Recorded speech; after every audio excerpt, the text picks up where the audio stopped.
পয়গম্বরের গোলাম বেলাল রাদিয়াল্লাহু তাআলা আনহু, বেলাল রাদিয়াল্লাহু তাআলা আনহু গোলামের পুত্র গোলাম, এরপরেও তার মর্যাদা আল্লাহ কি পরিমাণ বাড়ায়া দিয়েছেন। মসজিদে নববীতে জামাতের সময় হয়ে গেছে, আপনার আমার পয়গম্বর এখনো ঘুমায় আছেন, ঘুম থেকে উনি উঠেন নাই।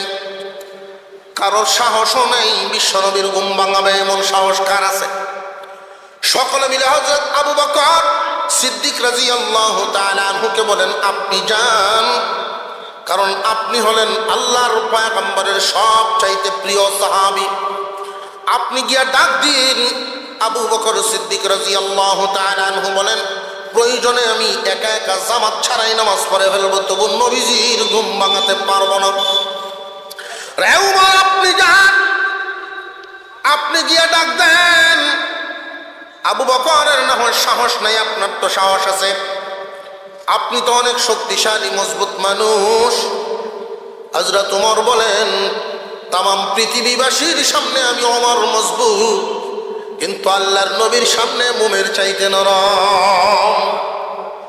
আমার দ্বারা সম্ভব না, আমিও একা একাই নামাজ পড়ে চলে যাব। এবার সকলে মিলে ধরছেন হযরত বেলালকে। বেলাল, তোমার আজান শুনে আমরা মসজিদে আসছি, এবার তুমি যাও। বেলাল রাদিয়াল্লাহু তাআলা আনহু গেলেন হুজরার সামনে গিয়া তিনি ডাক দেন না।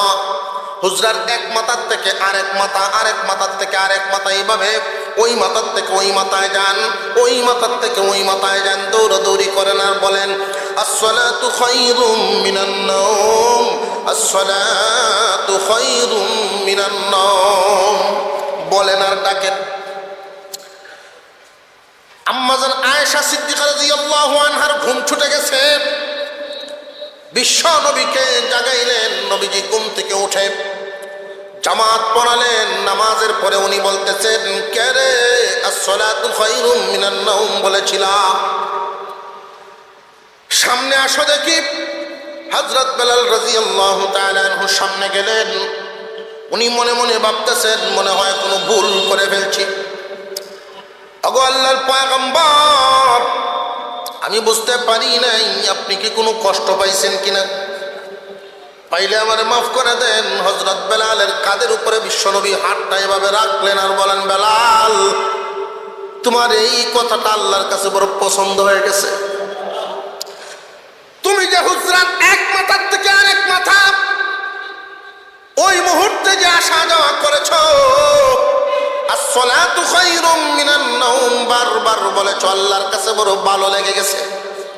জিবরাইল আমিন আমার কাছে সংবাদ দিয়া গেলেন, নবীজি আলহামদুলিল্লাহি নাহমাদুহু ওয়া নাস্তাঈনুহু ওয়া নাস্তাগফিরুহু ওয়া নু'মিনু বিহি ওয়া নাতাওয়াক্কালু আলাইহি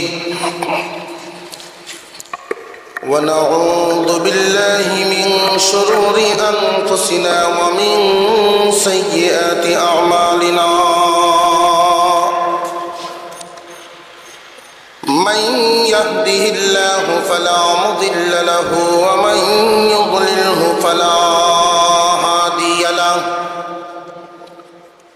ونشهد أن لا إله إلا الله وحده لا شريك له ونشهد أن سيدنا وسندنا وحبيبنا وحبيب ربنا ومولانا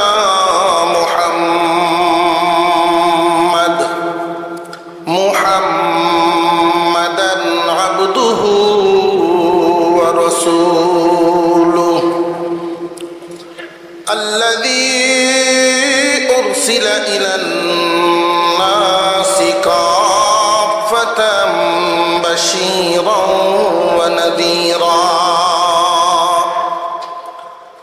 وداعيا إلى الله بإذنه وسراجا منيرا.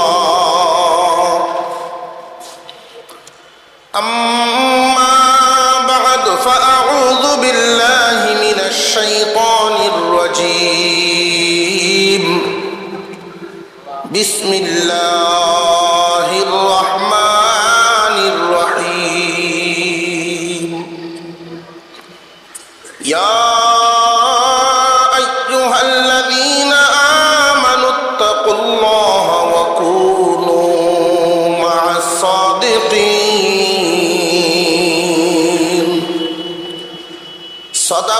সাদাকাল্লাহুল আযীম। وقال رسول الله صلى الله عليه وسلم ثلاثة لا يكلمهم الله يوم القيامة ولا ينظر إليهم ولا يزكيهم ولهم عذاب أليم المبسل والمنان والمنفق سلعته بالحلف الكاذب وصدق رسوله النبي الكريم ونحن على ذلك من الشاهدين والشاكرين والحمد لله رب العالمين اللهم صل على محمد وعلى آل محمد كما صليت على إبراهيم وعلى آل إبراهيم إنك حميد مجيد اللهم بارك على محمد وعلى آل محمد كما باركت على إبراهيم وعلى آل إبراهيم إنك حميد مجيد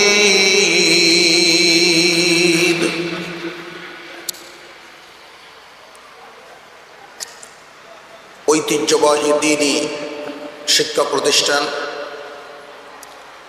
জামিয়া আরাবিয়া ইসলামিয়া দারুল কোরআন দয়ামির মাদ্রাসার উদ্যোগে আয়োজিত বার্ষিক ইসলামী মহাসম্মেলনের শ্রদ্ধাভাজন সভাপতি সাহেব হযরত উলামায়ে কেরাম মুরব্বিয়ানে আযম সর্বস্তরের মুসলমান ভাইয়েরা, পর্দার আড়াল থেকে আলোচনা শুনছেন দিনদার ইমানদার মুসলমান মা ও বোনেরা, আল্লাহ পাকের কাছে শুকর আদায় করি যিনি অত্যন্ত দয়া করে আমাদেরকে আজকের এই কোরআনের মজলিস জান্নাতের বাগানে অংশগ্রহণের তৌফিক দান করেছেন। এই জন্য সকলেই বলি আলহামদুলিল্লাহ। একজন সাহাবী নবীজিকে জিজ্ঞাসা করেছিলেন, ইয়া রাসূলুল্লাহ, এই দুনিয়ার জমিনে জান্নাতের বাগান কোনটি?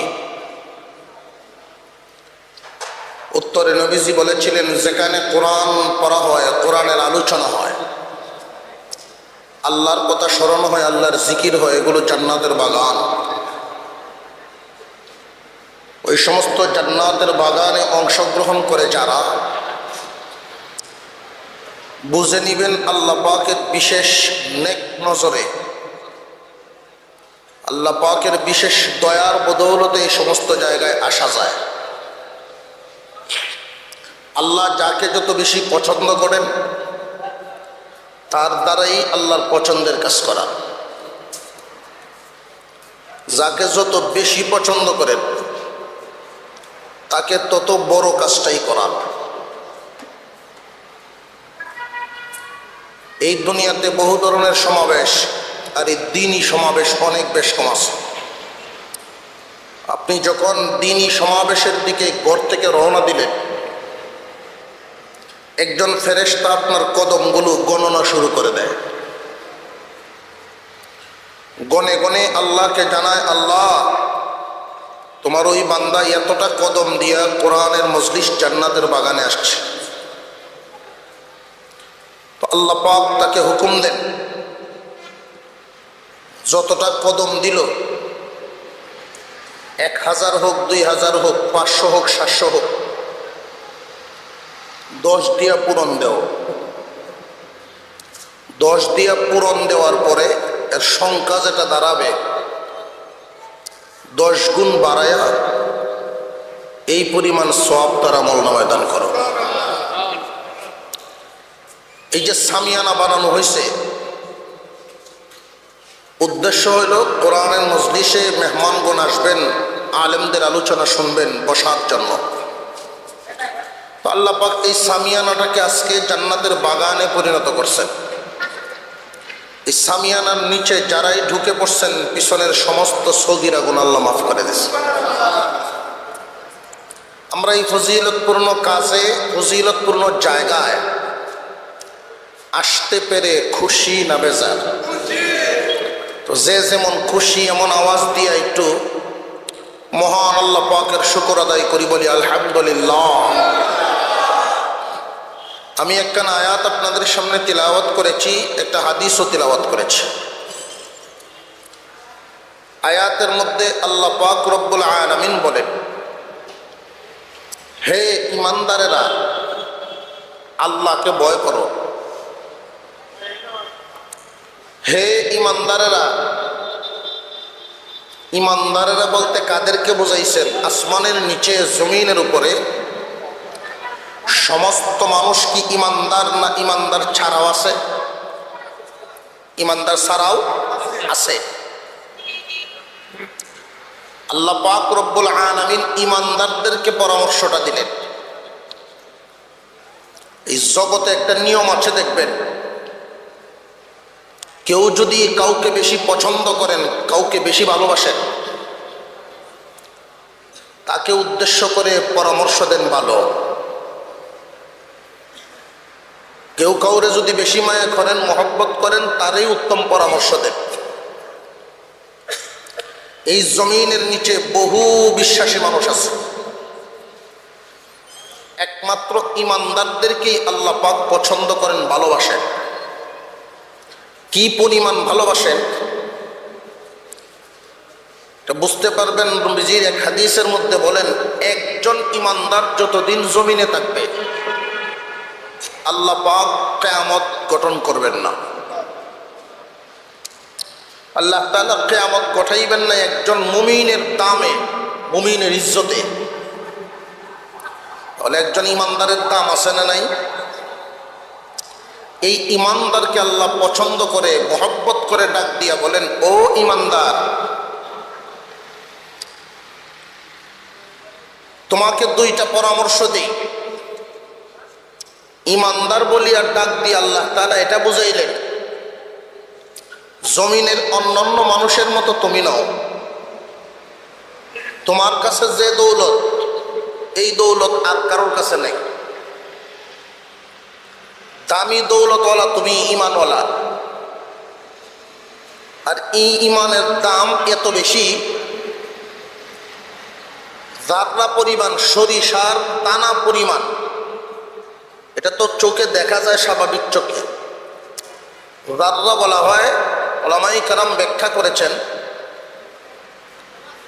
বেড়ার ফাঁক দিয়া সূর্যের কোনো আলো যখন ভিতরে ঢুকে ঘরে, এই আলোটার মধ্যে দেখবেন কিছু ধুলাবালির মতো দানা দানা উড়ে, যেটা স্বাভাবিক চোখে দেখা যায় না। এই রকম একটা দানা পরিমাণ ইমান নিয়েও যদি কেউ দুনিয়া ছাড়তে পারে, আল্লাহ পাক তবু তারে জান্নাত দিবেন। তারে যে জান্নাতটা দিবেন, এই জান্নাতটা কত বড়? আসতে শুনল যে না না, আসতে 18 ঘর, যে না 3 তলা 10 তলা এরকম বিল্ডিং, যারে না। এই যে দুনিয়া, এরকম 10টা দুনিয়ার সমান একটা জান্নাত দিবেন। তাহলে আমার কাছে, আপনার কাছে, একজন ইমানদারের কাছে ইমান নামক দৌলতটা যদিও চোখে দেখা যায় না, হাতেও ধরাও যায় না, এই ইমানের দাম আছে না নাই? আর আপনি আমি লাভবান হয়ে যাই, কামিয়াব হয়ে যাই, এটা কিন্তু একজনে চায় না। এই একজন ডাকেরা শয়তান, ইবলিস। ইবলিস সব সময় টার্গেট করে একজন মানুষকে কিভাবে ঈমান থেকে দূরে রাখা যায়। প্রথম টার্গেটই হইল তার ঈমান থেকে দূর করা, ঈমানটা নষ্ট করা। যদি ইমানটা নষ্ট করে দিতে পারে, সারা জিন্দিগির কোনো আমলই তো আল্লাহর কাছে গ্রহণযোগ্য না। প্রথম টার্গেট ইমান নষ্ট করা। আর ইমান নষ্ট করার জন্য যতটা ফন্দি সে হাঁটে, যতটা ফন্দিতে যতটা ক্যাপাসিটি সে করে, ওই সমস্ত ক্যাপাসিটির থেকে, তার ধোঁকার থেকে বাঁচার জন্য, তার ধোঁকার থেকে যেভাবে আমরা বাঁচতে পারি, এই ইমান সহকারে যেন কবরে যাইতে পারি, সেই পরামর্শটাই আল্লাহ পাক এই আয়াতের মধ্যে দিয়েছেন। ইয়া আইয়ুহাল্লাযীনা আমানুত্তাকুল্লাহা ওয়া কুনু মা'আস সাদিকিন। আল্লাহ পাক রব্বুল আলামিন বলেন, হে ঈমানদার, এই পৃথিবীর জমিনের অন্যান্য মানুষের মতো তুমি নাও। তোমার ভিতরে, তোমার অন্তরে যেই দামি এক বস্তু আছে, এই বস্তুটার অনেক দাম। এই বস্তু নিয়ে দুনিয়ার জমিন থেকে আসতে পারলেই, এই দুনিয়ার জমিন থেকে আসতে পারলেই তুমি কামিয়াব। শয়তান চায় না যে আমরা একজন আদম সন্তান কামিয়াব হয়ে যায়, এটা শয়তান চায় না। আদম আলাইহিস সালামকে যেই দিন আল্লাহ পাক রব্বুল আলামিন বানাইলেন, সমস্ত ফেরেশতাদেরকে উদ্দেশ্য করে হাজিরানে মজলিসের উপস্থিতি যারা ছিল সবাইকে উদ্দেশ্য করে আল্লাহ বলেছিলেন সেজদা দেওয়ার জন্য। সবাই সেজদা দিল, কিন্তু ইবলিসের দিল না।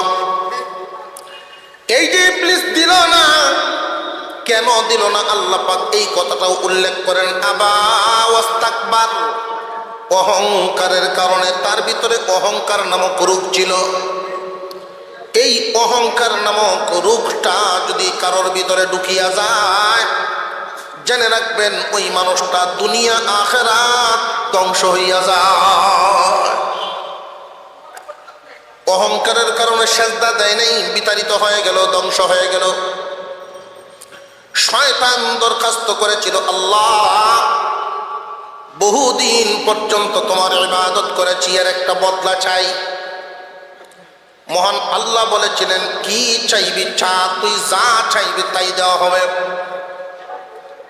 শয়তানে যদি ওই দিন, ইবলিস যদি ওই দিন নমনীয় হইয়া মাপ চাইতো, আল্লাহ তো বলছেন যা চাইবে তা দিব।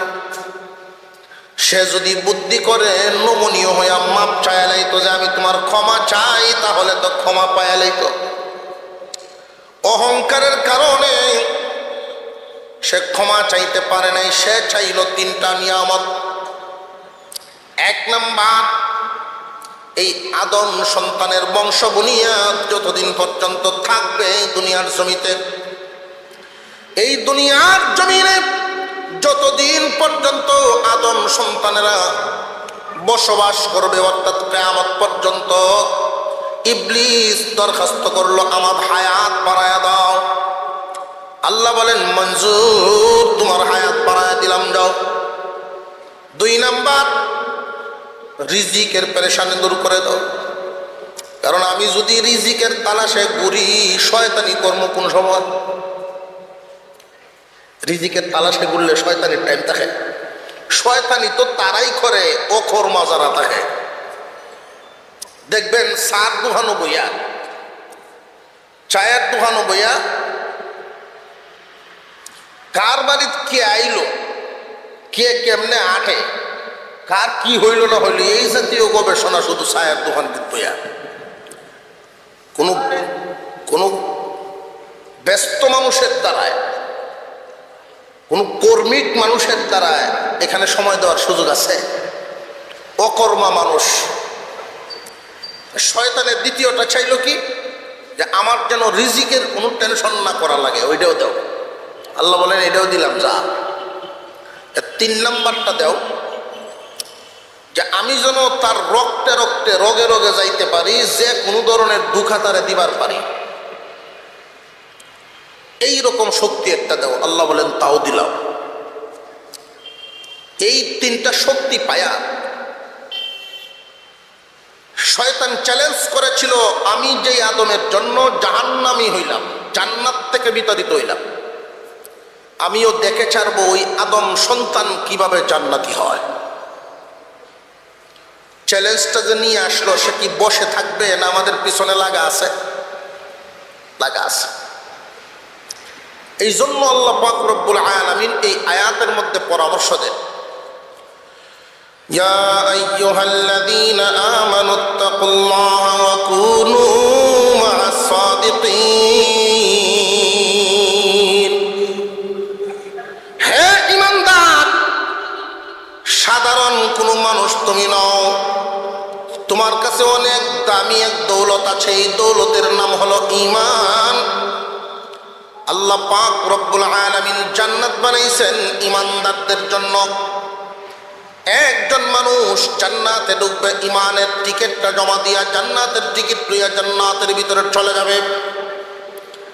আল্লাহ পাক রব্বুল আলামিনের কাছে শুকর আদায় করতে হয়, সিজদায় পড়িয়া ঈমানের শুকর। মহান মাওলা যদি দয়া করে আমাদেরকে ঈমানদারের ঘরে জন্ম না দিতেন, তাহলে এই ঈমান হাসিল করা আমাদের জন্য অনেক কষ্ট ছিল। আজকে তো সহজেই ঈমান আনতে পারলাম, সহজেই টুপি মাথায় দিতে পারি, পাঞ্জাবি গায়ে দিতে পারি। যদি মহান মাওলা মুমিন মুসলমানের ঘরে আমাদেরকে জন্ম না দিতেন, তাহলে আর এমন হতো না। মহান মাওলা কারীম অত্যন্ত দয়া করে মুমিন মুসলমানের ঘরে জন্ম দেওয়ার কারণে সহজেই ঈমান আনতে পারলাম। ঈমানের শুকর আদায় করবেন। ঈমানদারদেরকে আল্লাহ পাক উদ্দেশ্য করে বলেন, ঈমানদার রে, ঈমানদারেরা, তুমি অনেক দামি এক দৌলতওয়ালা। ঈমানদার হওয়ার জন্য সহযোগিতা করলাম আমি, ঈমান নিয়ে কবরে যাওয়ার জন্য পরামর্শ দিলাম আমি। এই ঈমান নামক বস্তুটা তুমি যে নিয়ে দুনিয়াতে ঘুরবা, শয়তান হামেশাই তোমার পিছনে লেগে আছে ঈমান নষ্ট করার জন্য। প্রথম টার্গেটটা হলো তোমাকে কিভাবে ঈমান হারা করানো যায়, কেমনে তোমার ঈমান হারা করা যায়, এই হলো তার প্রথম টার্গেট।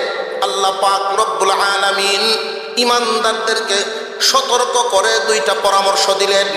এই দুই পরামর্শ যারা গ্রহণ করতে পারবে, তারা সহজেই ঈমান নিয়ে কবরে যাইতে পারবে। দুনিয়ার সফর, কবর অনেক দূর।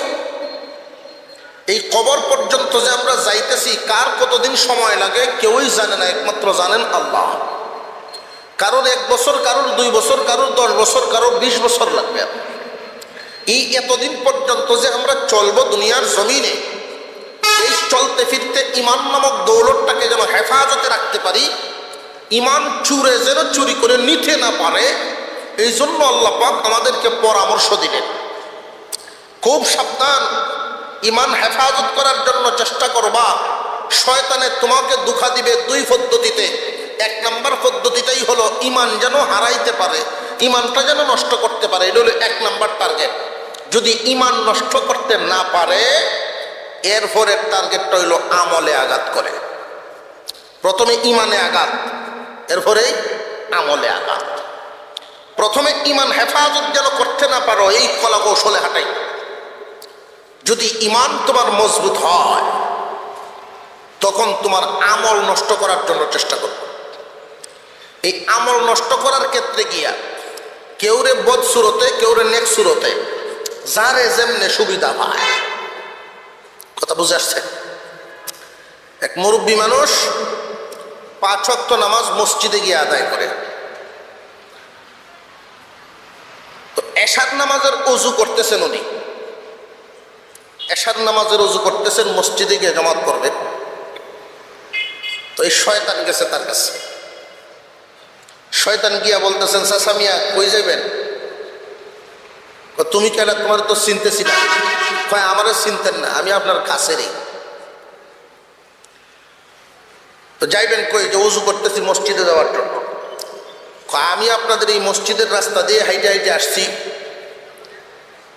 ঝিরিঝিরি বৃষ্টি হইতেছে, রাস্তাটা খুব পিচ্ছিল হয়ে গেছে। আপনি বুড়া মানুষ, মুরব্বী মানুষ, এশার নামাজটা বাড়িতেই পড়ে লাগে। মুরব্বী বলতেছেন যে না না, বাড়িতে পড়বো না, বাড়িতে পড়তাম না, যদি বেঁচে থাকি যতদিন পর্যন্ত বেঁচে থাকবো ততদিন 5 ওয়াক্ত নামাজ মসজিদেই পড়ব। এবার শয়তানে তারে ভয় দেখাইতেছে যে মিয়া আমি ভালোর জন্য কইলাম আর আপনি যাইবেন মসজিদে, যদি ফিসলা খাইয়া পড়েন রাস্তা আর ঠ্যাংটা ভাঙ্গে নিব আপনারা সিলেট উসমানিত নিয়ে রড ঢুকাইব, রড সময়ের মধ্যে, এরপরে নাট দিব, টানাতে ফেলায় রাখবো। ডর ভয় যখন দেখাইতেছে মনে করছে দেখি ডরায় নি রাস্তাটা ছেড়ে দেয়। মুরব্বী কয় যাই হয় কপালে, নামাজ গিয়ে মসজিদেই পড়ব। আরে মেয়ে যদি বাচ্চা থাকেন আপনি সারা জীবনে মসজিদে পড়তে পারবেন, আজকের এশার নামাজ বাদ দিলাম, বাড়িতে পড়লাম। বাড়িতে ফরমো তুমি যদি আমাদের গ্যারান্টি দিবার পারো যে ফজর পর্যন্ত আমি বাঁচবো, কয় এটা পারতাম না, গ্যারান্টি দেওয়ার ক্ষমতা তো আমার নেই। তাহলে আর আমার ওয়াজ করে লাভ নেই, অজু করছি মসজিদে যাইব। উনি মসজিদে রওনা দিতেছেন এমনি, এবার শয়তানে কয় আপনারা তাহলে আমি একটু উপকার করে দেই, পিচ্ছিল রাস্তাতে যাইবেন, কুলো করে লইছে গিয়া, কুলে লইবার চাইতেছে। উনি বলতেছেন না না আমি তোমার কুলে উঠে মসজিদে কেন যাব, যে আমি যদি আপনার ফুত হইতাম, দেখবেন ময়মুরব্বীদের এই একটা নরম কথা, আমি যদি আপনার ফুত হইতাম বা জি হইতাম তখন মন নরম হয়ে যায়। আমি যদি আপনার ভূত হইতাম তাহলে কি আপনার এই খেদমত করতে পারতাম না? আচ্ছা যাও, কুলো করে নেওয়া মানে। তাই মুরব্বীর শয়তানে কুলে করে নিয়ে মসজিদের দরজার মধ্যে দাঁড় করায় আছে। উনি আরো তার জন্য মনে মনে দোয়া করতেছেন, আল্লাহ তোর ভালো করুক, আল্লাহ তোমার ভালো করুক। চিনছে তো না, চিনলে কি আর কুলে উঠলো? আপনারা বাড়িতে গিয়ে যদি কেউ বলেন যে আচ্ছা আমি আইসি শয়তান আমার কুলে উঠতা, তুমি জীবনে দরজা নিয়ে খুলবেন আপনারা। অন্যান্য বাহিনী শয়তানের তো আরো বাহিনী আছে, তারা দেখে আয় বলতেছেন কি ব্যাপার লিডার, আপনি আমরা আজকে কামো লাগাইছেন মানুষরে এশার নামাজে মসজিদে না আসার জন্য চেষ্টা করতাম, মসজিদ মুখী যেন না হয় ফিরাইবার জন্য আমরা পেরেশানি করতেছি, আর আপনি এরকম কামনা করলেন। আপনি যদি মুসল্লি কুলো করে মসজিদ আনতেছেন, আমরা লাগাইছেন এক কাম আর আপনি করেন আর এক কাম। এখন কোনটা করেন? কয় না আপনার তাল টাল তো খুব বেশি ভালো না, আমি কি তোরা লিডার না, তোরা নেতা না? আমি আপনি আমরা নেতা হই, তবে কাজ কাম তো এটা রাজনীতিক নেতার মতো শুরু করছেন, কোন একটা করেন আর একটা। আমি যে তারে কুলো করে আনছি, অনেক চেষ্টা করছি তারে ফিরাইবার জন্য, কিন্তু পারলাম না। যখন কুলো করে লইছি, প্রতি কদমে যে 10টা করে নেকি ফাইল হয় আল্লাহর ঘর আইতে, এই নেকিগুলোর থেকে তারে বন্ধন অন্ততপক্ষে বাতিল করলাম। প্রথমে শয়তানে আঘাত করবে ইমানে, এরপরে আঘাত করব আমলে। এই ইমান এবং আমল দুটোর থেকে যেন সহযোগিতা পাওয়া যায়, দুটোটা যাতে আমরা সতর্ক থাকতে পারি, হেফাজত করতে পারি, শয়তানের দোকান থেকে বাঁচতে পারি। ইমানের উপরে আঘাত করবে, আল্লাহ পাক পরামর্শ দিচ্ছেন, আমলের উপরে আঘাত করবে, তাও পরামর্শ দিচ্ছেন। এই দুইটা গুণ আমাদের মধ্যে যেন আসে, আল্লাহ পাকের দুইটা পরামর্শ মনে থাকবো তো ইনশাআল্লাহ। আল্লাহ পাক বলেন, ইয়া আইয়ুহাল্লাযীনা আমানুত্তাকুল্লাহা ওয়া কুনু মা'আস সাদিকিন। হে ঈমানদারেরা, ঈমান নামক দৌলতওয়ালা তুমি সাধারণ কোনো মানুষ নও। আল্লাহ পাক রব্বুল আলামিন এই দুনিয়ার মতো 10টা দুনিয়ার সমান একটা জান্নাত তোমার জন্য বানায় রাখছেন। ঈমানটুকু নিয়ে যদি দুনিয়া ছাড়তে পারো, রে ঈমানদার, আল্লাহ পাক তোমাকে পরামর্শ দেন দুইটা। 1 নাম্বার পরামর্শ হলো ইত্তাকুল্লাহ, আল্লাহকে ভয় করো। আল্লাহকে ভয় করে জীবন যাপন করবা। আল্লাহকে ভয় করার মতো ব্যাখ্যা উলামায়ে কেরাম অনেকভাবে বলেছেন, এর মধ্যে একটা হলো এই যে আপনি আল্লাহকে দেখছেন অথবা আল্লাহ আপনাকে দেখছেন।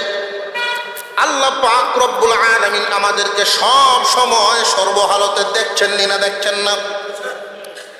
একজন মানুষের অন্তরে যদি এই কথাটা বসায়া দিতে পারে, এই মানুষটা কোনোদিন একজনকে ওজনে কম দিতে পারে না। আল্লাহকে ভয় করে নেওয়ালা একজন মানুষ এই কথাটা যখন তার দিলের ভিতরে বসায়া দিবে, আল্লাহ আমাকে দেখছেন, ওই মানুষটা কোনোদিন একজনের শিম ঠেলাঠেলি করতে পারে না, একজনের গীবত করতে পারে না। অর্থাৎ তার হাত এবং জবান দ্বারা কোনো মানুষের ক্ষতি হোক এই চিন্তা করবে না।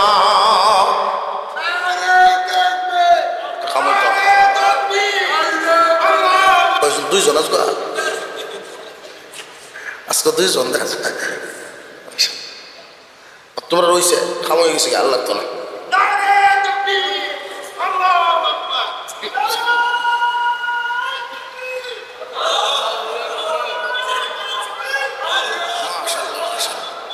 আলহামদুলিল্লাহ,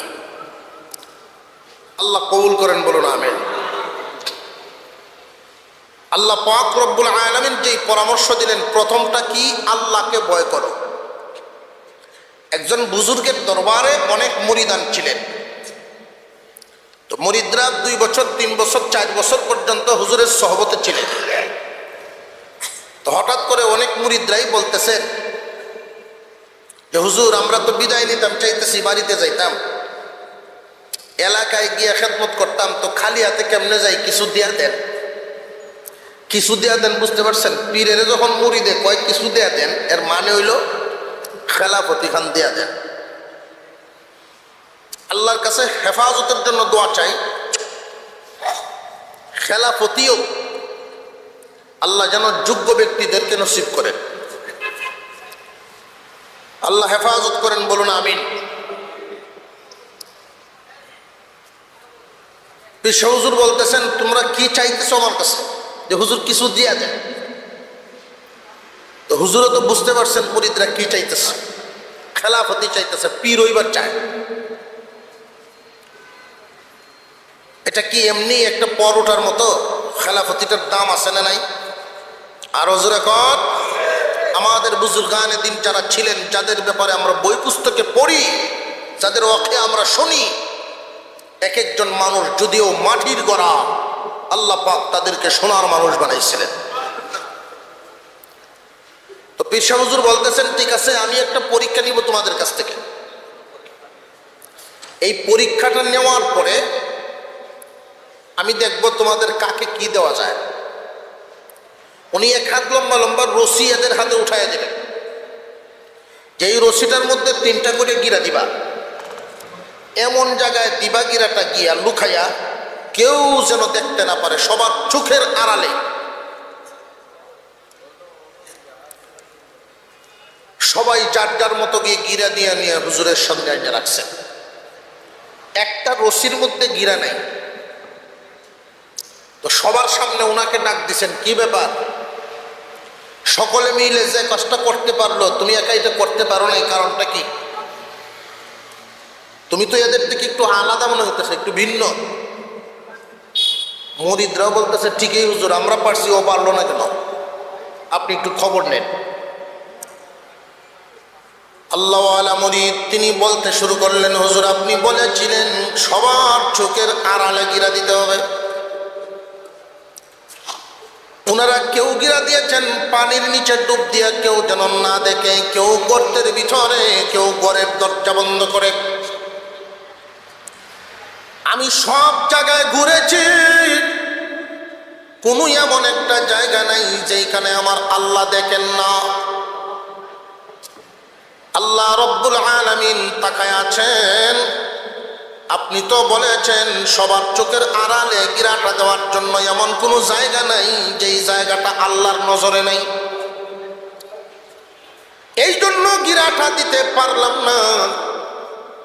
পীর সাহেব বলেন, মুরিদ রে, পরীক্ষায় তুমি একা পাস, আর কেউ পাস করতে পারে নাই।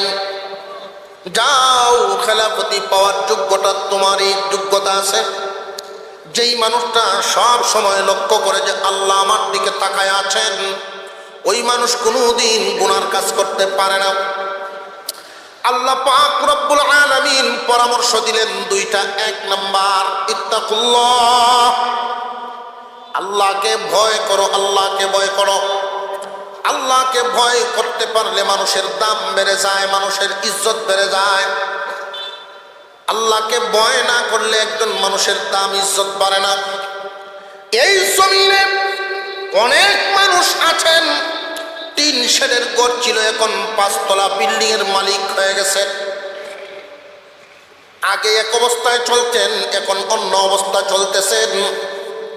এই পৃথিবীর জমিনে আমরা যাদেরকে অনেক সম্মান ইজ্জত দান করি, জেনে রাখবেন মানুষের কাছে দামি হওয়া আর আল্লাহর কাছে দামি হওয়া বেশ কম আছে না? মানুষের কাছে মানুষ দামি হয় দুনিয়ার চাকচিক্যের উপর নির্ভর করে, আল্লাহর কাছে মানুষ দামি হয় আমলের উপরে নির্ভর করে। একজন মানুষের আমল যত ভালো হয় আল্লাহর কাছে তার দাম তত বেশি হয়। অনেক গোলাম দেখা গেছে নবীজির জামানায়, আল্লাহর পয়গম্বরের গোলাম বেলাল রাদিয়াল্লাহু তাআলা আনহু, বেলাল রাদিয়াল্লাহু তাআলা আনহু গোলাম, গোলামের পুত্র গোলাম, এরপরেও তার মর্যাদা আল্লাহ কি পরিমাণ বাড়ায়া দিয়েছেন। মসজিদে নববীতে জামাতের সময় হয়ে গেছে, আপনার আমার পয়গম্বর এখনো ঘুমায় আছেন, ঘুম থেকে উনি উঠেন নাই। কারোর সাহসও নেই বিশ্বনবীর ঘুম ভাঙাবে এমন সাহস কার আছে? সকলে মিলে হযরত আবু বকর সিদ্দিক রাদিয়াল্লাহু তাআলা আনহুকে বলেন, আপনি যান, কারণ আপনি হলেন আল্লাহর পয়গম্বরের সবচাইতে প্রিয় সাহাবী। আপনি গিয়া ডাক দিন।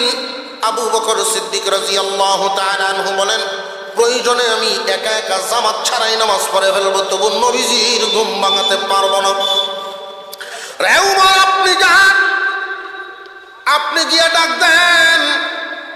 আবু বকরের না হয় সাহস নাই, আপনার তো সাহস আছে, আপনি তো অনেক শক্তিশালী মজবুত মানুষ। হযরত উমর বলেন, তামাম পৃথিবীবাসীর সামনে আমি ওমর মজবুত, কিন্তু আল্লাহর নবীর সামনে মোমের চাইতে নরম। আমার দ্বারা সম্ভব না, আমিও একা একাই নামাজ পড়ে চলে যাব। এবার সকলে মিলে ধরছেন হযরত বেলালকে, বেলাল, তোমার আজান শুনে আমরা মসজিদে আসছি, এবার তুমি যাও। বেলাল রাদিয়াল্লাহু তাআলা আনহু গেলেন হুজরার সামনে গিয়া তিনি ডাক দেন না। হুজরার এক মাথার থেকে আরেক মাথা, আরেক মাথার থেকে আরেক মাথা, এইভাবে ওই মাথার থেকে ওই মাথায় যান, ওই মাথার থেকে ওই মাথায় যান, দৌড়াদৌড়ি করেন আর বলেন, আসসালাতু খায়রুম মিনান নাওম, আসসালাতু খায়রুম মিনান নাওম বলেন আর ডাকেন। আম্মাজান আয়েশা সিদ্দিকা রাদিয়াল্লাহু আনহার ঘুম ছুটে গেছে, বিশ্ব নবীকে জাগাইলেন। নবীজি ঘুম থেকে উঠে জামাত পড়ালেন। নামাজের পরে উনি বলতেছেন, কে রে, আসসালাতু খায়রুম মিনান নাওম বলেছিলাম, সামনে আসো দেখি। হযরত বেলাল রাদিয়াল্লাহু তাআলা আনহু সামনে গেলেন। উনি মনে মনে ভাবতেছেন, মনে হয় কোনো ভুল করে ফেলছি। ওগো আল্লাহর পয়গম্বর, আমি বুঝতে পারি নাই আপনি কি কোনো কষ্ট পাইছেন কিনা, পাইলে আমারে মাফ করে দেন। হযরত বেলালের কাঁধের উপরে বিশ্বনবী হাতটা এভাবে রাখলেন আর বলেন, বেলাল, তোমার এই কথাটা আল্লাহর কাছে বড় পছন্দ হয়ে গেছে। তুমি যে হুজরাত এক মাথার থেকে আরেক মাথা ওই মুহূর্তে যে আসা যাওয়া করেছো, আসসালাতু খায়রুম মিনান নাওম বারবার বলেছো, আল্লাহর কাছে বড় ভালো লেগে গেছে। জিবরাইল আমিন আমার কাছে সংবাদ দিয়া গেলেন, নবীজি আল্লাহর কাছে এতটাই পছন্দ হয়ে গেছে, আপনি আইন করে দেন প্রত্যেক মসজিদের মুয়াজ্জিনেরা যেন কিয়ামত পর্যন্ত ফজরের আজানে আসসালাতু খায়রুম মিনান নাওম বাক্যটা লাগায়া দেয়। মানুষের আমলের কারণে ইজ্জত সম্মান বেড়ে যায়। 1 নাম্বার গুণ লাগবে আল্লাহর ভয় ভিতরে। আমাদের ভিতরে তো আল্লাহর ভয়টা আছে, এটা ঠোঁট পর্যন্ত, দিল পর্যন্ত যায় না। দিল পর্যন্ত যদি যাইতো, আল্লাহ তাআলা আমাদের ইজ্জত সম্মান আরো অনেক বাড়ায় দিতেন। 1 নাম্বার গুণ লাগবে আল্লাহকে ভয় করো।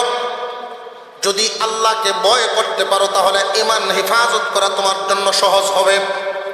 রে ঈমানদার, দামি এক দৌলতের মালিক, এই দামি দৌলত নিয়ে যদি তুমি কবরে যাইবার পারো আল্লাহর তৈরি জান্নাত পাইবা। মহান আল্লাহ পরামর্শ দিলেন, 1 নাম্বার গুণ লাগবে ইত্তাকুল্লাহ, আল্লাহকে ভয় করতে হবে। যদি এই গুণটা তোমার মধ্যে আনতে পারো তাহলে তুমি কামিয়াব। এই গুণটা আনার জন্য মহান আল্লাহ আরেকটা পরামর্শ দিয়ে দিলেন। আমি আল্লাহ এই পরামর্শটা দিচ্ছি যাতে এই গুণটা পরিপূর্ণভাবে তোমার মধ্যে আসিয়া যায়। দ্বিতীয় পরামর্শটা দিলেন প্রথমটার উপরে সহযোগিতা হওয়ার জন্য, ওয়াকুনু মা'আস সাদিকিন। আল্লাহ পাক রব্বুল আলামিন বলেন, বান্দারে শয়তানের দুকায় পড়ে যাও। শয়তানের দুকায় পড়িয়া এদিক সেদিক চলাফেরা যখন করো, তুমি একা একা আল্লাহওয়ালা হচ্ছ না, আল্লাহর ভয় তোমার ভিতরে নিতে পারছো না। এই জন্য আরেকটা পরামর্শ তোমাকে দিলাম, ওয়াকুনু মা'আস সাদিকিন। আল্লাহওয়ালা যারা আছেন তাদের সাথী হয়ে যাও। আল্লাহওয়ালাদের সাথী যদি হয়ে যাও তাদের আসর তোমার উপরে পড়ে যাবে। আল্লাহওয়ালাদের সাথী হয়ে গেলে আসর পড়েনি না? পড়ে না? বহু মানুষ, বহু ঘটনা আমাদের মধ্যে ইতিহাস হয়ে আছে। হাজী ইমদাদুল্লাহ মুহাজির মক্কি রহমাতুল্লাহি আলাইহি মারিফতের অনেক উঁচা দরজার একজন শায়েখ, একজন পীর, অনেক উঁচা দরজার আলা দরজার একজন পীর ছিলেন, মুরব্বী ছিলেন। হাজী ইমদাদুল্লাহ মুহাজির মক্কি রহমাতুল্লাহি আলাইহি, যার কাছে বড় বড় উলামায়ে কেরাম গিয়ে মুরিদ হয়েছেন। হক্কানি পীর মানুষের আত্মাকে সাফ করে দেন। পীরদের কাজ হইল মানুষের আত্মার রোগ দূর করে দেওয়া, গুনাহগার মানুষকে নেককার বানায় দেওয়া, আল্লাহ ভোলা মানুষটাকে আল্লাহওয়ালা বানায় দেওয়া। হাজী ইমদাদুল্লাহ মুহাজির মক্কি রহমাতুল্লাহি আলাইহি খবর দিলেন রশিদ আহমদ গঙ্গোহীকে, তৎকালীন জামানার যিনি ছিলেন ফকিহুন নফস, এত বড় আলেম সেই জামানায় ছিল না, এখনো পর্যন্ত নাই, কিয়ামত পর্যন্ত আল্লাহ দিবেন কিনা আল্লাহ পাকই জানেন। এত বড় আলেম রশিদ আহমদ গঙ্গোহীকে ডাক দিলেন। হাজী সাহেবের সামনে গিয়া বসছেন, ও রশিদ আহমদ, আপনি মুরিদ হয়ে যান,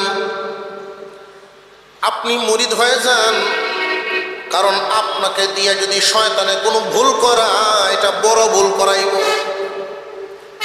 আপনি মুরিদ হয়ে যান, আপনার দ্বারা দিনের অনেক ফায়দা হবে। রশিদ আহমদ গঙ্গোহী রহমাতুল্লাহি আলাইহি ওই দিন বলেছিলেন, হুজুর আমি মুরিদ হইবার পারি, তবে শর্ত আছে 2টা। কন্যা সুবহানাল্লাহ। পীরের সামনে গিয়া বলে, আমার শর্ত আছে 2টা, আপনার কাছে মুরিদ হতে পারি। ওনার দরজাও যদি বড় না হইতো তাহলে পীরের সামনে এই কথা তো বলতেন না। ওনার দরজাও তো অনেক বড়। পীর হিসাবে রশিদ আহমদ গঙ্গোহীর চাইতে পীর হিসাবে হাজী সাহেব অনেক বড়, কিন্তু আলেম হিসাবে তো উনি বড়।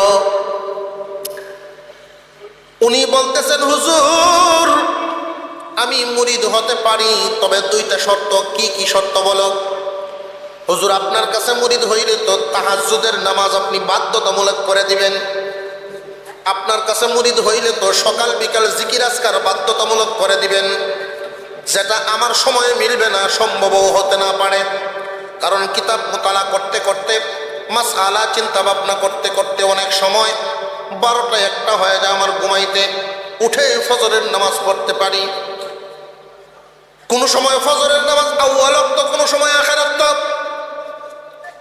প্রতিদিন তাহাজ্জুদের নামাজে ওঠাটা আমার জন্য কষ্ট হবে। আপনি যদি আমার এই শর্তটা মানেন যে আমার উপরে বাধ্যতামূলক করবেন না। 2 নাম্বার, সকাল বিকাল জিকির আজকারও বাধ্যতামূলক করবেন না, তাহলে মুরিদ হইবার পারি। হাজী ইমদাদুল্লাহ মুহাজির মক্কি রহমাতুল্লাহি আলাইহি বলেন, তোমার শর্ত আমি মানলাম, তবে আমারও একটা শর্ত তোমার মানতে হবে। কি শর্ত হুজুর বলেন, কি শর্ত আমি মানব? যে তুমি মুরিদ হওয়ার পরে কমপক্ষে 3 দিন আমার খানকায় থাকবা। জি হুজুর থাকবো, আমিও মানলাম। পীর মুরিদের শর্ত মানামানি হয়ে গেল, মুরিদ হয়ে গেলেন। 3 দিন থাকার জন্য যখন উনি রইলেন, এশার নামাজের পরে যখন বিছানায় গেলেন, খানকায় অনেক ওলামায়ে কেরাম শুইছেন, ইসলার জন্য কত মানুষ এখানে গেলেন। সবাই যখন শুইলেন, রশিদ আহমদ গঙ্গোহী রহমতুল্লাহি আলাইহি উনিও শুইছেন। আল্লামা রশিদ আহমদ গঙ্গোহী রহমতুল্লাহি আলাইহি শুয়ে আছেন। পাশের থেকে লোকেরা উইটা তাহাজ্জুদে দাঁড়াইতেছেন, জিকির আজকার করতেছেন। পাশের থেকে একজন মানুষ উঠে গেলে তো স্বাভাবিক ঘুমটা ভেঙেই যাইতে পারে। ওনারও ঘুম ভেঙে গেছে।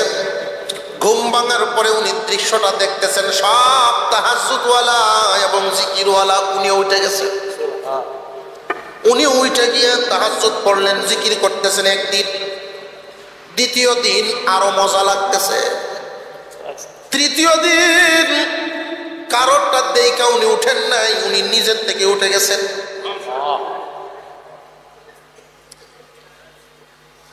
18 ক্যারেট 20 ক্যারেট স্বর্ণ আর 22 আর 23 ক্যারেট স্বর্ণ বেশ কম আছে না নাই? 20 ক্যারেট স্বর্ণটাকে যদি 23 ক্যারেটের স্বর্ণ দিয়া দয়া দেন উপর দিয়া, যদিও দেখা যায় 23 ক্যারেট ভিতরে বিষয়। আর যদি 23 ক্যারেটের স্বর্ণটাকে আপনি দুলামালি দিয়া বসায় বড়ায়াও রাখেন, সামান্য পানি দিলেও 23 হই। আল্লামা রশিদ আহমদ গঙ্গোহী বড় আলেম, ফাকিহুন নাফস। মাত্র 2টা গোসা লাগছে, 2 রাত্রির গোসাতেই 23 ক্যারেট। পরের রাত্রিতে নিজের থেকে উঠে গেছেন, তাহাজ্জুদ পড়লেন, জিকির করা শুরু করছেন। ফজরের নামাজের পর হাজী সাহেব তাসবিহ পড়তেছেন। হাজী সাহেবের কাছে রশিদ আহমদ গঙ্গোহী রহমতুল্লাহি আলাইহি গিয়ে বসছেন, হুজুর আরজি নিয়ে আসছি। কি আরজি? আপনার শর্ত ছিল 3 দিন থাকা, এখন আমার একটা দরখাস্ত মঞ্জুর করেন, 40 দিন আমার রাইখা দেন।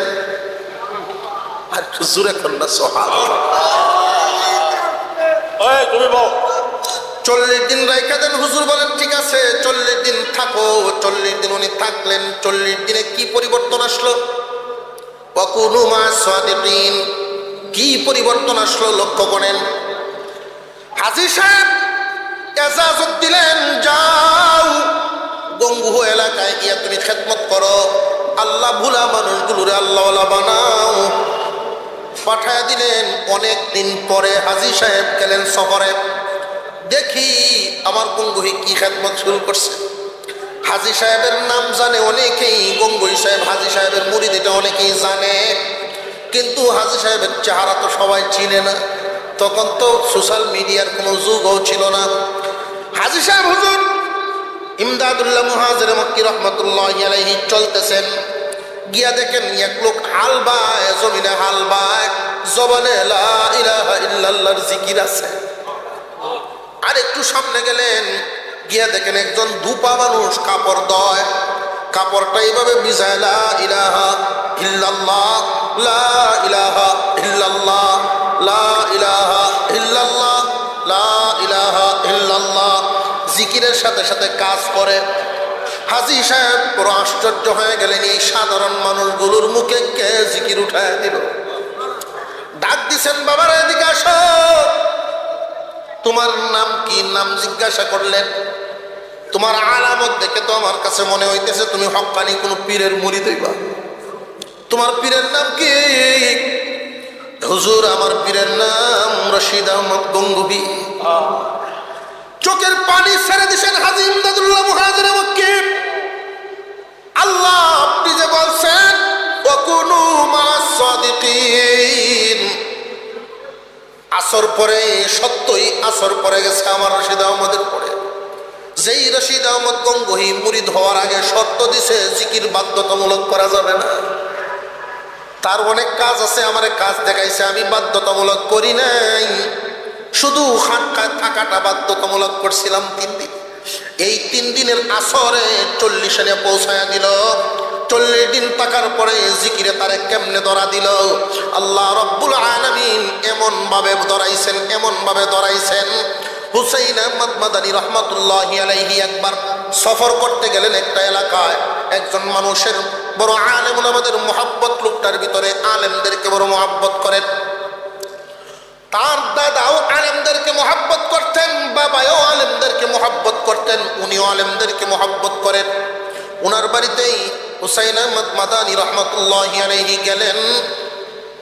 একটা জল চকি দিছেন, জল চকি ওযু করার জন্য। এই চকিটার মধ্যে ওযু কইরা বাড়িওয়ালারে জিগাইলেন, রে বাবা এদিকাও, তোমার বাড়িতে আরো আল্লাহওয়ালা গণের আসা যাওয়া হয়েছে কিনা? এই চৌকিতে কে কে বসছেন বলো? হুজুর, আমার দাদাজি মুরিদ ছিলেন রশিদ আহমদ গঙ্গোই রহমাতুল্লাহ আলাইহি। আর দাদাজি হুজুরের জন্য এই চৌকিটা বানাইছিলেন। এই এলাকায় আসলে হুজুর এখানে বসতেন, আর কেউ বসে না। যত্ন সহকারে তুলে রাখছি, আজকে নামায় দিলাম আপনার জন্য। হুসাইন আহমদ মাদানী রহমাতুল্লাহি আলাইহি বলেছিলেন, এই কারণেই প্রত্যেকটা কোণা থেকে আমি আল্লাহ আল্লাহ জিকিরের আওয়াজ শুনতেছি। মুসলমান ইমানদার ভাইয়েরা আমার, ইয়া আইয়ুহাল্লাযীনা আমানু বলে আল্লাহ বুঝাইলেন, তুমি সাধারণ কোন মানুষ নও। হ্যাঁ ইমানদার, পৃথিবীর অন্যান্য মানুষের মতো তুমি নও, তুমি ঈমানওয়ালা। দামি এক দৌলত তোমার কাছে আছে। এই দৌলতটা নিয়ে যদি কবর পর্যন্ত গিয়া পৌঁছতে পারো, তুমি কামিয়াব। এই যে কবর পর্যন্ত রওনা দিলাম, এই ঈমানটা রেখে দেওয়ার জন্য, আছে না নাই? রেখে দেওয়ার জন্য শত্রুর নামটা কি বলছিলাম? ইবলিস।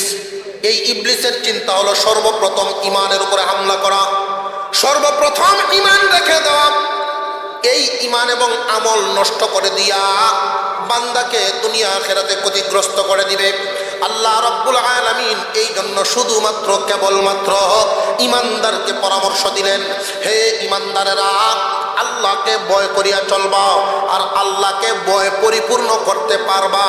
ওয়াকুনু মা'আস সাদিকিনের উপরে আমল করো। নেককারের সাথী হয়ে যাও, তুমিও নেককার হয়ে যাইবা। আল্লাহওয়ালাদের সাথী হয়ে যাও, তুমিও আল্লাহওয়ালা হয়ে যাইবা। বহু মানুষ দেখা গেছে অনেক দুনিয়াদার, কিন্তু আল্লাহওয়ালাদের সাথী হওয়ার কারণে সেও আল্লাহওয়ালা হয়ে গেছে। আল্লাহ পাক রব্বুল আলামিন এই রাস্তাটা যে দিয়েছেন, এখন শয়তানে আবার আরেকটা কৌশল বাইর করছে, যে আল্লাহওয়ালাদের সাথী হয়ে গেলেই মানুষ আল্লাহওয়ালা হয়ে যায়। পীরের কাছে মুরিদ হইলেই যেহেতু মানুষ নিজেও পরিবর্তন হয়ে আল্লাহওয়ালা হয়ে যায়, এই জন্য আসল পীরের বাজারে নকল পীরের সয়লাভ। আসল পীরের বাজারে নকল পীরের সয়লাভ। একজন মানুষ ভালো মন্দ বুঝতে পারে না, বড় চেয়ার আলিশান অবস্থা দেখলেই ওইখানে গিয়া মুরিদ হয়ে বসে। মুরিদ হওয়ার জন্য পীর চিনার দরকার আছে না নাই? হক্কানি পীর চিনার আলামত কিন্তু শান শৌকত নয়, জাকজমক নয়। কোনো একটা শিক্ষা প্রতিষ্ঠানের রেজাল্ট যদি ভালো হয়, বিল্ডিং থাকুক আর না থাকুক, এখানেই পড়া হয়, বুঝতে হবে। রেজাল্ট যদি ভালো হয়, বুঝতে হবে এখানে পড়া হয়। বিল্ডিং বানাইছেন কিন্তু রেজাল্ট ভালো না, যত বিল্ডিং এই হোক না কেন পড়াশোনা হয় না। মুসলমান ইমানদার ভাইরা আমার, হক্কানি পীর আর বন্ড পীরের যত আলামত, এর মধ্যে একটা হলো এই, হক্কানি পীরের কাছে একজন মানুষ মুরিদ হওয়ার আগে বেনামাজি, মুরিদ হওয়ার পরে হবে নামাজি। হক্কানি পীরের কাছে মুরিদ হওয়ার আগে একজন মানুষ দাড়ি নেই, মুরিদ হওয়ার পরে তার মুখে দাড়ি আসবে। মুরিদ হওয়ার আগে তার মুখটা গুনাহ দিয়া ভরা থাকতো, মুরিদ হওয়ার পরে তার মুখটা নেকি দিয়া ভরিয়া যায়। দাড়ি কাটার পরে একটা মানুষ মুখটাই কবিরা গুনাহ দিয়ে ভরে ফেললো, দাড়ি কাটার পরে মানুষটা মুখটা কবিরা গুনাহ দিয়ে ভরে ফেললো, কিন্তু যখন দাড়িটা রাখলো নেকি দিয়া ভরিয়ে ফেললো। হক্কানি পীরের কাছে একজন মানুষ বায়াত হয়ে গেলেন, আমলের অনেক উন্নতি হবে, আমলের অনেক উন্নতি হবে। আস্তে আস্তে ইলমও হাসিল হবে, অজানা জিনিস জানতে পারবে, তার চলার পরিবর্তন অনেক আসবে। আর যদি ভন্ডের কাছে মুরিদ হয়, বেজাল পীরের কাছে চলে যায়, চিনতে পারে না, জায়গা বুঝতে পারে নাই, জীবনে কোনোদিন আমলের উন্নতি হবে না, জীবনে কোনোদিন আমলের উন্নতি হবে না। কারণ কি? কারণ কি? নিজের কাছেই লাইট নাই, আরেকজনের রাস্তা দেখাইব কি? আছে না নাই? হাটহাজারী মাদ্রাসার একজন মুরব্বী, ওনাকে সকলেই ছাত্ররা বাবা হুজুর করে রাখে। মুমতাজুল করিম ওনার আসল নাম, বাবা হুজুর হিসেবে উনি পরিচিত। খুব মজা করে কথা বলেন। তো উনি এক মাহফিলে বলতেছিলেন, আমি বসা ছিলাম ওনার সামনে।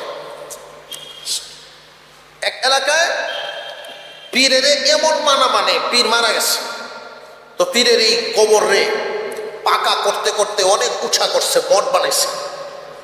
এরপরে চান্দুয়া দিছে উপরে, সকাল বিকাল বাতি জ্বালায়। তো এটা সাইডে একটা ছোট রাস্তা আছে। তো হুজুরও একটা রিক্সার মধ্যে বসছেন। এই জায়গাটা পার হইতে গেলে রিক্সাতে যাওয়া যায় না। তো ওনার যে বক্ত মুরিদরা আছে, যিনি শুয়ে আছেন, এই বক্ত মুরিদরা রিক্সাতে নামায় দেয়, হাইটে যান। হুজুর এখানে শুয়ে রয়েছে, দেখেন না? হুজুর এখানে শুয়ে রয়েছে, দেখেন না? আপনি নামিয়ে যান। বেল বাজানো যাবে না, হরন বাজানো যাবে না, আস্তে আস্তে যাবেন, হাইটে হাইটে যাবেন। রিক্সা হোক, সাইকেল হোক, মোটর সাইকেল হোক, নামায় দেয়। তো এই এলাকার মানুষও এই তালিম লয়ে নিয়েছে। এত মানে এখানে গিয়ে আর গাড়ি কেউ চালায় না। তো মুমতাজুল করিম বাবা হুজুর উনি বলতেছেন যে, এই তোরা এই দিক দিয়ে যদি কোনো ট্রাক হয় তখন কি করস? যদি ট্রাক আসে তখন কি করবি? তোরা সকল মুরিদরা কি ঠেললে বাইর করস না ড্রাইভারে চালায় নিয়ে পার করায়? কয়েক ট্রাক আইবার লাগে দেই না আমরা। ওই এত জুলুম নির্যাতন এলাকা, তোর ফির যদি ভালো হয় তো শুয়ে শুয়ে ওইটা শয়তানি শুরু করছে কে? শুয়ে শুয়েও কি শয়তানি শুরু করছে না? উরস হয় প্রতি বছর, উরস হয়। হুজুরের মনে মনে আমি থেকে গেলাম, উরস হয়। তো ওদের মুরিদরার মধ্যে বেশিরভাগই মুসার দাড়ি সব সমান, মুসার দাড়ি সমান। আচ্ছা, মুসার দাড়ি যদি সমান থাকে, ফানি খাওয়ার সুরত কি? নরম জিনিস, তরল জাতীয় খাবার খাওয়াটা কি তার জন্য কঠিন না? যে কোনো খাবার খায় এটা রাস্তা করে ফত আগে বাইর করে নেব, আগে ফত বাইর করে এরপরে খাওয়া। তা রাত্রে খাবার দিছে, মাগরিবের পর থেকে যে উরস শুরু হয়েছে, নাচানাচি, এটা রাত্রে 12টা পর্যন্ত চলছে। এতক্ষণ যদি নাচানাচি করে, দুর্বলতা আইব না শরীরের মধ্যে? 12টা 1টার দিকে মাটির হানক, কোন এলাকা হান কি কয়, এই মাটির বর্তনের মধ্যে দিছে খিচুড়ি, একদম লেটলেটা খিচুড়ি দিছে, খাইলো। আচ্ছা, এই লেটলেটা একদম নরম খিচুড়িটা যদি এই মুসলা লোকটায় খায়, অর্ধেক ভিতরে যাবে, ওর অর্ধেক তো থাকবো না। ফানি কই ভাই তো এত বীরের মধ্যে? উনি কোন রকম কুসামাশা দিয়া শুয়ে রয়েছে। আর শুয়েছে কোন জায়গায়? বিছানা হইল বন ক্যারের মধ্যে। বেদ তুমি যে কুকুর করতে কে আইছে? এত তার মুখ দেখা গেছে লাগিয়ে রয়েছে খিচুড়ি, মোটামুটি কুকুরের বুঝ হয়ে যায়। বিভুর ঘুমের মধ্যে কুত্তায় তো ছাড়া শুরু করছে, সাইটিয়া। কুকুরের একটা বদ অভ্যাস আছে, ট্যাং তুলা দেয় উষা জায়গা দেখলে, সাইটিয়া খাওয়া যাওয়ানোর সময় ট্যাং তুলা দেবে, এসব করে তুই গেছে। খবর নাই তার ঘুমোয়, ঘুম থেকে উঠে সাথীটারে কয়, এইবার মাজারে আওয়াটা আমার সার্থক হয়েছে। কেমনে? যেই যে জিকির আজকার করে যে শুইছিলাম, খিচুড়ি খায় সিন্নি খায় যে শুইছি, আমি তো আর পানি পাইছি না, ধুইতে পারছি না। ফেরেশতারা আইসে আর নরম রুমাল দিয়ে মুচ্ছে দিয়ে গেছে। এরপরে গরম পানিটা ধুয়েও দিছে। ভণ্ডের দরবার, হক্কানি পীর আর ভণ্ড পীর জানা বোঝার দরকার আছে না নাই? এত আলামত আপনাদের সামনে বললে তো মনে রাখতে পারবেন না। আমি 3টা আলামতের কথা বলি। আল্লামা আশরাফ আলী থানভী রহমাতুল্লাহ আলাইহি কসদুস সাবিল নামক একটা কিতাব লিখছেন। এখানে হক্কানি পীরের যে আলামতগুলো বর্ণনা করছেন, কমপক্ষে 3টা আলামত আমাদের জানা থাকা দরকার। হক্কানি পীর আর ভণ্ড পীর পার্থক্য করার দরকার আছে না নাই? মুসলমান ইমানদার ভাইয়েরা আমার, হক্কানি পীর আর বেজাল পীর, হক্কানি আর বাতিলের মধ্যে বেশ কোনটা আমাদের ধরতে হবে? এক নম্বর, হক্কানি পীরের আলামত আলেম হওয়া। এক নম্বর আলেম হওয়া, কমপক্ষে কোরআন হাদিসের মাসআলা মাসাইল পার্থক্য করা যায়, হালাল হারাম চিনেন, এতটুকু জ্ঞান তার থাকতে হবে। এতটুকুন জ্ঞান যদি তার না থাকে, তাহলে শয়তানে তার নেক সুরতে ঢুকায় ফেলায় দিব। নেক সুরতে দয়ামিন মাদ্রাসার মতো এক মাদ্রাসায় 5 জন পর্যন্ত পড়ছে একটা ছেলে। ওযু গোসল মোটামুটি শিখা হয়ে গেছে, তো পড়াশোনা বাদ দিলাইছে, জেনারেল লাইনে পড়ছে, প্যান্ট শার্ট পরে। তো সে মফস্বল এক এলাকা, পাঠি অঞ্চল, একদম ব্যাকওয়ার্ড প্লেস, এই সমস্ত এলাকায় গেল, গিয়া দেখে একজন নামি দামি পীর, সাংঘাতিক পীর, মুরিদ অভাব নেই, 3000 পুরুষ 8000 মহিলা। পীর কি শুরু না, অনেক বড়, অনেক বড় পীর। তো তার কৌতূহল থাকলো যে পীর একটু দেখে আসা দরকার। তো সে গেল, গিয়া দেখে পীরের কিচ্ছে আর আলিশান অবস্থা। এক মুরিদরে বলতেছেন, হুজুর আসলে তো আপনারা পীর দেখতেও মাশাআল্লাহ অনেক সুন্দর, যেই সমস্ত মুরিদ জমাইছে ভালোই, তবে আরে আল্লাহ তারে পুরোপুরি সুস্থ বানাইলো না। যে আপনি আমার পীর যে অসুস্থ কি দেখলেন? যে অসুস্থ দেখলাম এই যে একটা চোখের মধ্যে পট্টি লাগানো, একটা চোখ নাই। আরে না, হুজুরের এই চোখটাও আছে।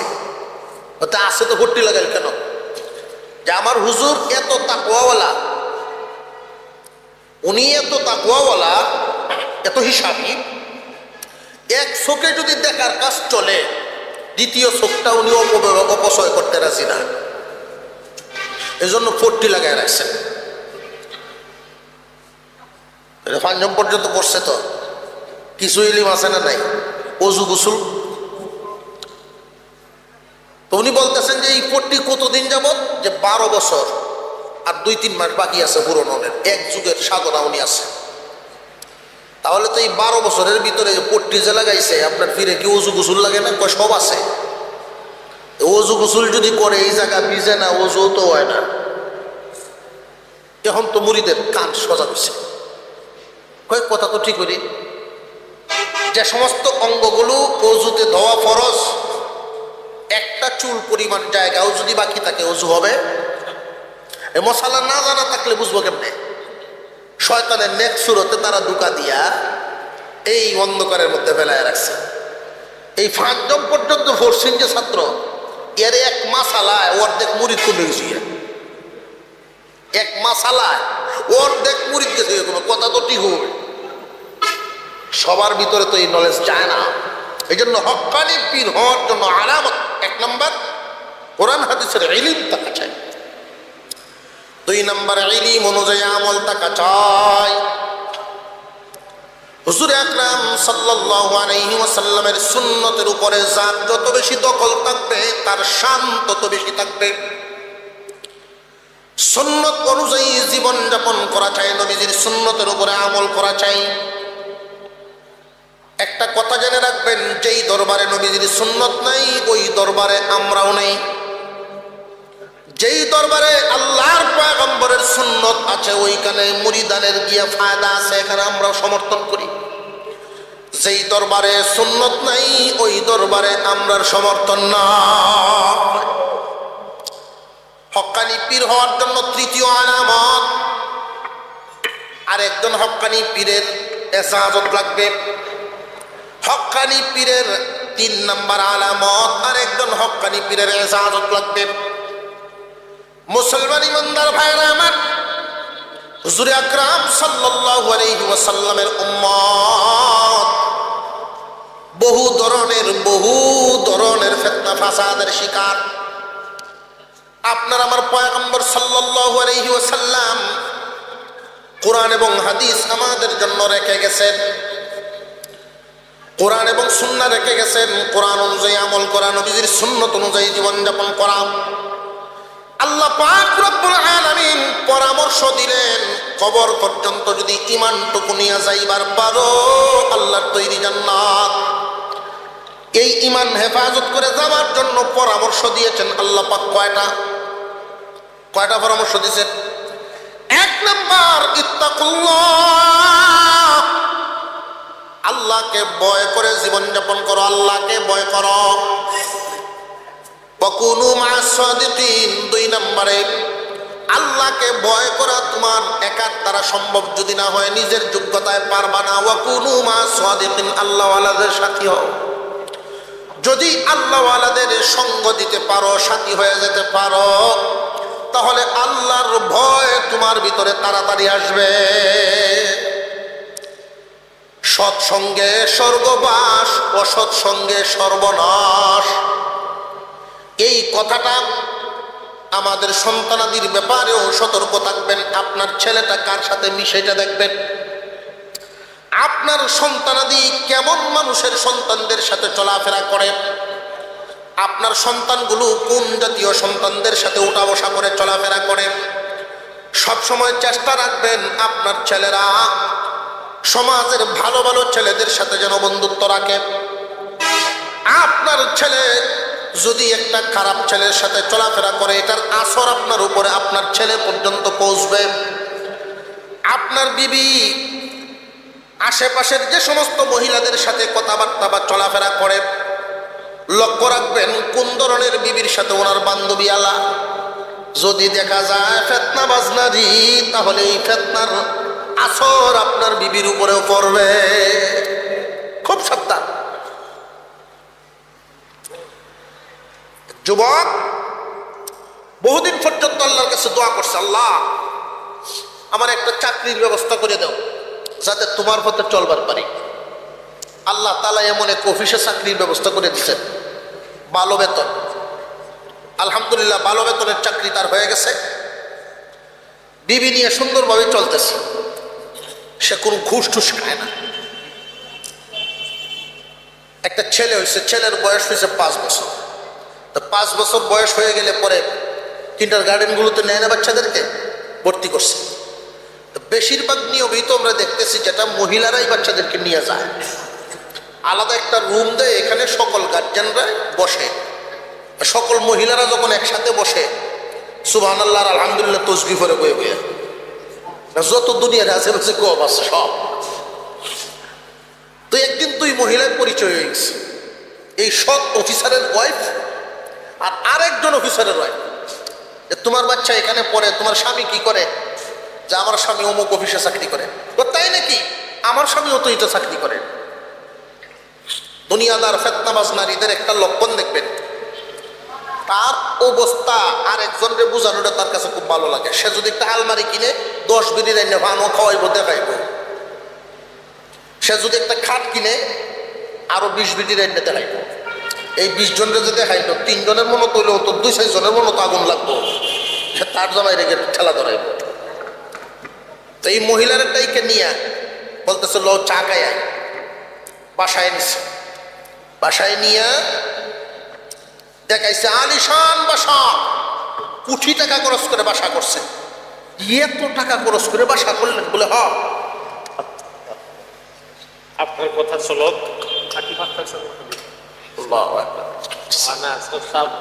থাকেন।